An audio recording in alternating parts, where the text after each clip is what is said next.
Estimadas hermanas y hermanos, estamos juntos nuevamente para abordar a Máximo el Confesor en esta 25ª clase del curso de Filocalía 2020. Nos va a llevar quizás una clase más, al menos, este complejo y profundo maestro espiritual que tiene matices muy diversos en su doctrina, en su enseñanza, varios de los cuales pueden servirnos de mucho en nuestra práctica espiritual y en nuestra vida cotidiana.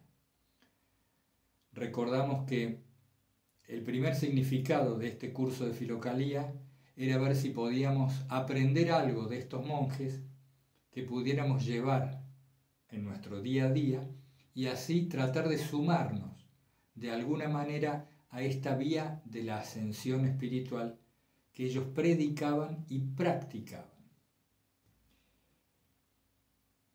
Habrán visto ustedes una película que ya tiene bastantes años, llamada, al menos acá en mi país, La Terminal, una comedia romántica suave, donde Tom Hanks, un ciudadano de un ignoto país del centro de Asia, queda varado en el aeropuerto de Nueva York por una cuestión de trámites legales y no puede entrar a Estados Unidos, pero tampoco puede regresar a su país.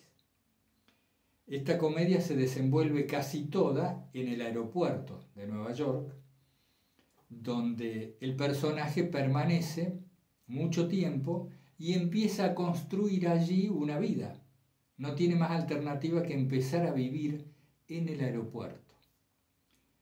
Bueno, y así se hace querido por los habitantes fijos de esta terminal aérea y la película sigue el curso de una comedia romántica.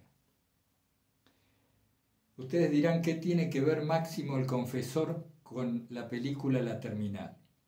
Es que San Máximo nos dice que el ser humano está en el medio entre el cielo y la tierra, que tiene cuerpo y que tiene alma, y que es un ser fronterizo, que está al borde, que su vida aquí es una duda, es un movimiento permanente en busca de la unidad perdida. Nos sitúa como mediadores. Dice que el hombre es mediador entre lo celeste y lo terrestre. Somos un ser viviente vinculante. Fíjense qué definición del ser humano. Un ser viviente vinculante. Y tiene otras como, por ejemplo, nexo universal. Dice que somos el nexo universal.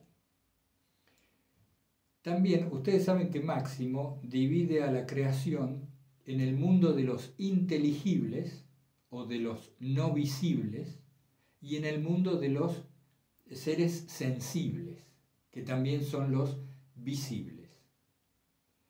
Y habla de que el ser humano tiene una función mediadora también aquí, entre estos dos aspectos de la creación.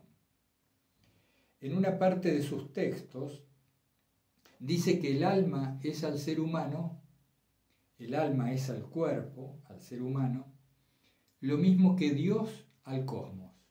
Entonces sitúa al cosmos como un cuerpo y a Dios en su cúspide. Y hace una serie de simbolismos y analogías y recurre a pasajes bíblicos para usar ese significado, ese simbolismo. Pero no me quiero ir de tema. Dice que el ser humano es el lazo de unión entre el cielo y la tierra, que el alma está en una zona fronteriza. Quiero ver de qué otro modo lo dice, el ser viviente vinculante. Fíjense qué términos y qué forma de expresión que tiene. Este ser viviente vinculante, ya vamos a ver después la relación con Cristo, este ser viviente vinculante que somos, no es solo un medio entre un mundo y otro, es también un transformador. Es como si, al resumir en nosotros mismos todo el cosmos, acuérdense ustedes que Máximo dice que el ser humano es un microcosmos. Al resumir en nosotros el cosmos entero y al estar nosotros unidos a todo, nuestra transformación lo transforma todo, cambia el cosmos. Entonces tomamos nosotros la obra de la creación, las plantas, los animales, todo lo que se nos ha dado en la tierra, y tenemos la misión de transformarlo y elevarlo a cada cosa lo más posible en ese movimiento intrínseco de unidad que tiene todo el cosmos. Vamos de a poco. Dice San Máximo que todo el cosmos está atravesado por una fuerza invisible que tiende hacia la unidad. Más tarde o más temprano, todo va hacia el uno, hacia el que es, hacia Dios. Las cosas, las personas, las montañas, las nubes, los planetas, cualquier cosa creada tiende hacia la unidad. Aunque a veces no nos parezca, ese es el movimiento universal hacia la unidad. ¿Y cuál es la función del hombre? Colaborar con este movimiento hacia la unidad. Él tiene que ir uniéndose en sí y unir todas las cosas que toca. Máximo nos aporta el significado de que nuestra vida tiene sentido en tanto se dirija a la unidad que es Dios. Y nos sitúa como liturgos, el ser humano como oficiante de una liturgia cósmica, universal, de un sacrificio, de un sacro oficio, de una ofrenda a Dios constante en su vida, a través de lo que hace por fuera y también dentro, en el alma. En esa parte más elevada que, como ustedes saben, los filocálicos, por una influencia griega, llaman el nous, el órgano de la contemplación. Este órgano de la contemplación, la parte elevada del alma, dice Máximo, viene a ser para el hombre lo que es Dios para el cosmos. Viene a ser el alma para el hombre lo que es Dios para el cosmos. Es decir, el principio del orden, el principio ordenador general y universal. En esta liturgia cotidiana nos volvemos mediadores. ¿Cómo? Como dijimos, transformando lo que tocamos y elevándolo espiritualmente. Máximo dice que mediante la contemplación de los seres sensibles, de los visibles, un animal, una planta, una roca, la lluvia, las nubes, lo que fuera, mediante la contemplación de los seres sensibles y visibles, nos elevamos hacia la contemplación de los seres inteligibles, es decir, aquellos que no se pueden tocar ni ver, pero que se pueden entender, conceptualizar, comprender. Por ejemplo, un ser inteligible serían los ángeles, que no se pueden ver, no se pueden sentir, pero que podemos concebir. Entonces, la liturgia consiste en, mediante la observación y la transformación de lo sensible, elevarnos en el entendimiento, para posteriormente abandonarlo todo y quedarnos con la tiniebla luminosa.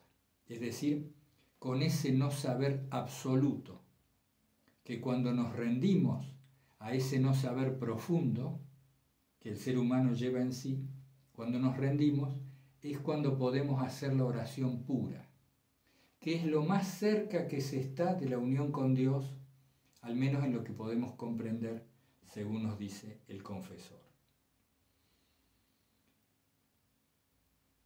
¿Cómo puedo hacer para elevar mi visión desde lo sensible a lo inteligible y posteriormente hacia la contemplación de la tiniebla luminosa? ¿Cómo puedo hacer? Acuérdense ustedes, permítanme la digresión,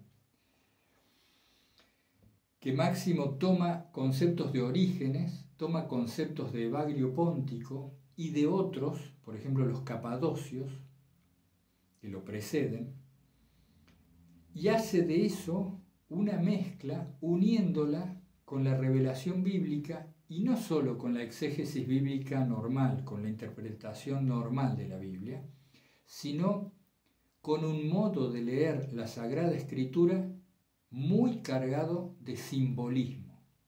Máximo ve en la Biblia, en la Escritura, un simbolismo permanente, una alegoría tras otra, un significado encadenado al otro.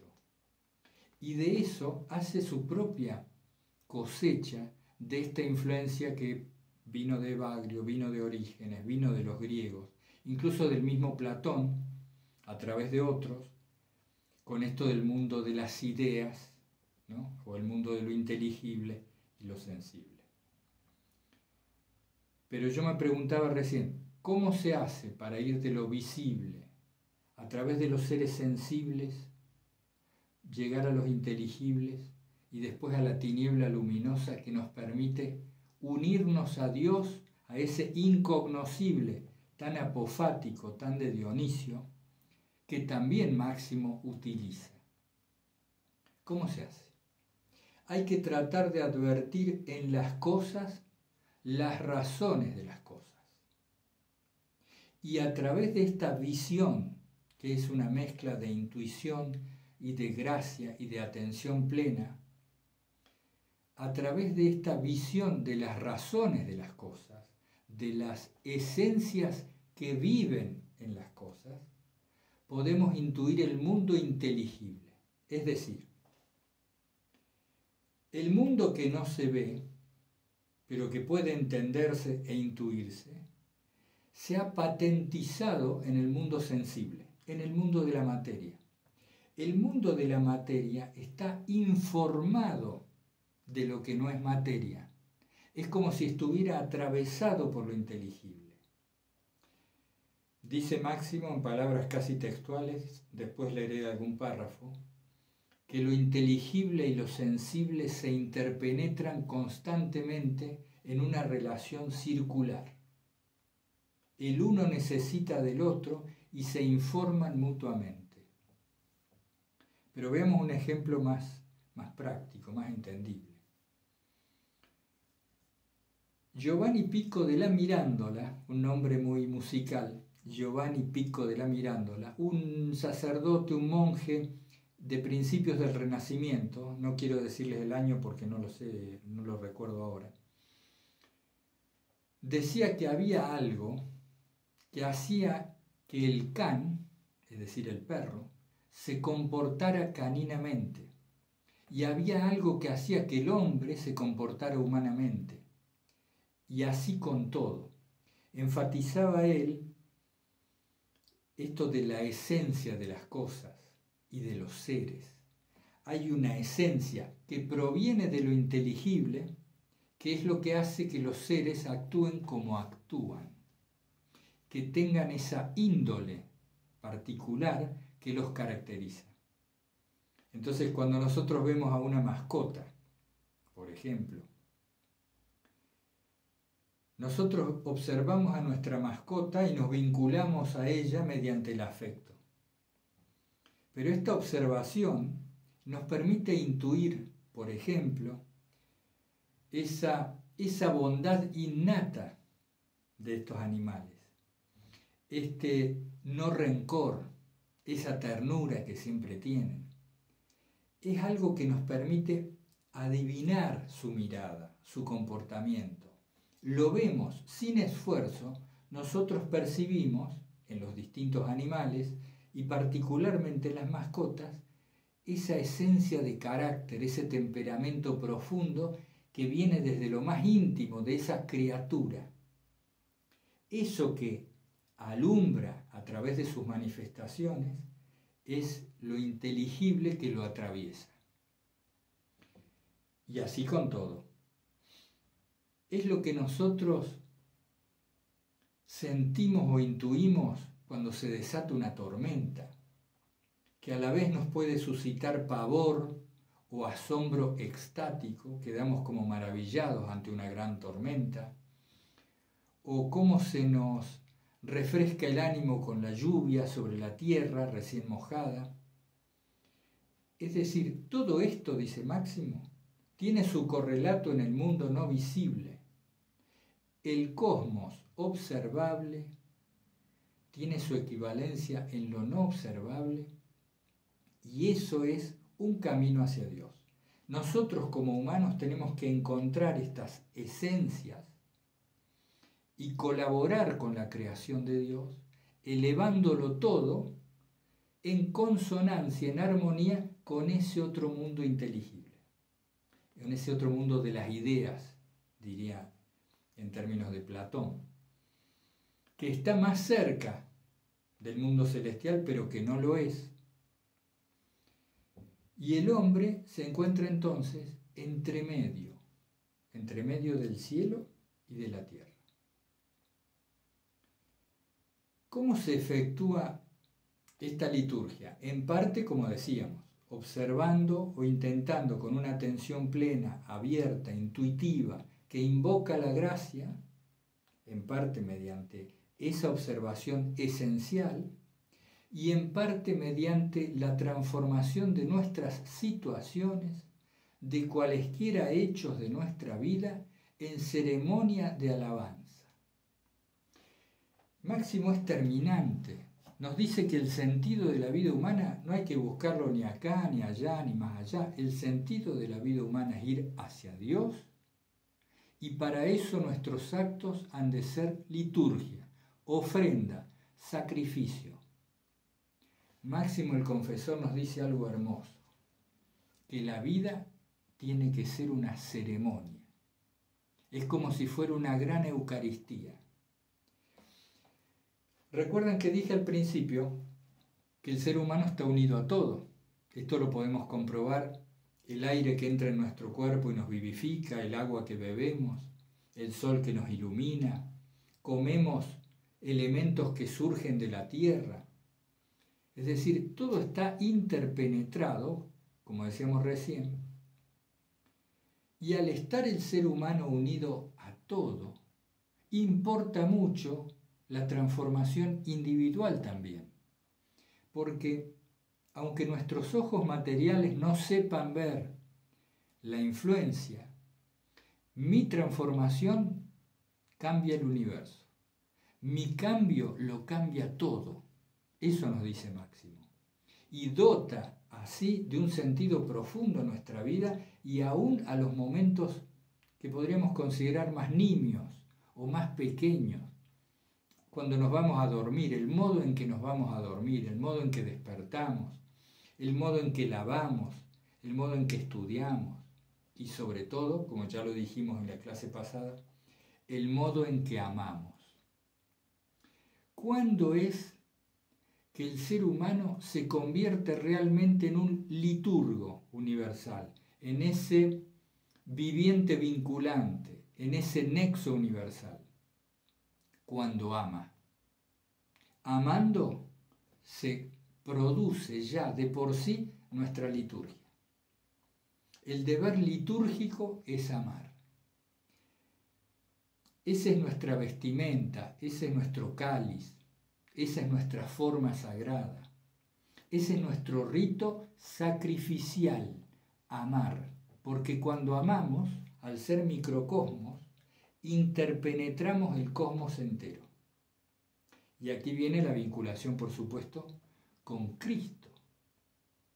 Cristo, que tenía, en palabras de Máximo, las dos voluntades, la humana y la divina, Cristo vino de modelo, vino a decirnos exactamente cómo se ha de santificar la creación entera, cómo hemos de santificar el mundo y al mismo tiempo dotar a la vida de un profundo significado. ¿No han visto ustedes que los hechos y las situaciones desagradables nos agobian mucho más cuando no le encontramos sentido, cuando nos parecen carentes de propósito los sucesos, los hechos? En cambio, cuando alumbra el simbolismo, cuando se nos aparece la alegoría clara, todo cambia. Hay un autor, Viktor Frankl, que fue si no me equivoco, un judío que estuvo en uno de los campos de concentración en la Segunda Guerra Mundial. Era un psicólogo y escribió después un libro muy famoso que se llamó El hombre en busca de sentido. Viktor Frankl. Se los recomiendo mucho, es un muy buen libro. Él observó, viviendo en el campo de concentración, observó que los que sobrevivían eran los que tenían un para qué. Por ejemplo, quiero sobrevivir para volver a ver un hijo, o para lo que fuera. Él, Viktor Frankl, encontró el modo de sobrevivir a esta atrocidad que le había tocado, proponiéndose cronicar lo vivido y escribir un libro. Él escribió gran parte de este libro en pequeños pedazos de papel, en servilletas, en elementos que había por allí, tomaba pequeñas notas. Vaya a saber con qué, porque no tenían nada. Y de esa manera él llenó de significado la terrible penuria que atravesaba. Entonces nos deja esa enseñanza. Y dice algo así como que el ser humano puede soportar casi cualquier cosa en tanto tenga un para qué. Y Máximo, por supuesto, está totalmente alineado a esto, porque nos dice que el ser humano, que es fronterizo, que no es de aquí ni es de allá, está en un permanente movimiento en busca del descanso que da la unidad. Es decir, nos demos cuenta o no, pero a partir de ahora podemos atender a esto, ¿no? Me doy cuenta que esto abre una perspectiva muy interesante en el cotidiano. Nos demos cuenta o no, todo lo que buscamos es descanso. Y todo lo que hacemos busca la unidad, desde la multiplicidad de la manifestación de lo creado, buscamos la unidad. Una unidad que conocemos solo por intuición, por cercanía, cuando atravesando lo sensible, a través de lo inteligible, el nous, llegamos a la tiniebla luminosa donde el ser humano se rinde y dice, Señor, no sé nada. Y anclados en este no saber, rendirnos totalmente a la voluntad de Dios.